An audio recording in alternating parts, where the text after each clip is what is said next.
একটা লোক হঠাৎই আর্মির অফিসারের গাড়ির ভিতরে একটা গ্রেনেড মেরে দেয়। আর্মির অফিসার সাথে সাথে একটা হেলমেট দিয়ে গ্রেনেডটা ঢেকে ফেলে।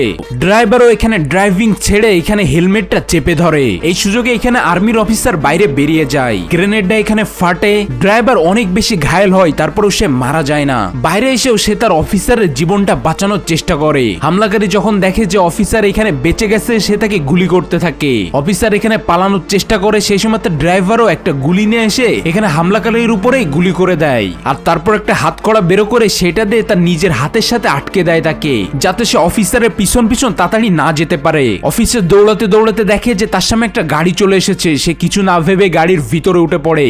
কিছুটা সামনে যেতেই দেখে একটা ব্রিজের উপরে অনেক মানুষ লাইন দিয়ে দাঁড়িয়ে আছে। অফিসের ড্রাইভারকে আদেশ দেয় যে এদেরকে উড়িয়ে দিয়ে একেবারে গাড়ি নিয়ে যেতে, কিন্তু ড্রাইভার তখনই তার দিকে আচমকা ফিরে তাকায়, যেটা থেকে অফিসার ভয় পেয়ে যায়। অফিসার বুঝতে পারে এগুলো সব হচ্ছে আন্দোলনকারী। এই অফিসাররা অনেক বছর বছর ধরে এই দেশের লোকেদের উপরে নির্যাতন করেছে, তারা এখন আন্দোলন করতেছে আর এরকম বড় বড় অফিসার এবং দুর্নীতিবাজদেরকে ধরে তারা মেরে ফেলাচ্ছে।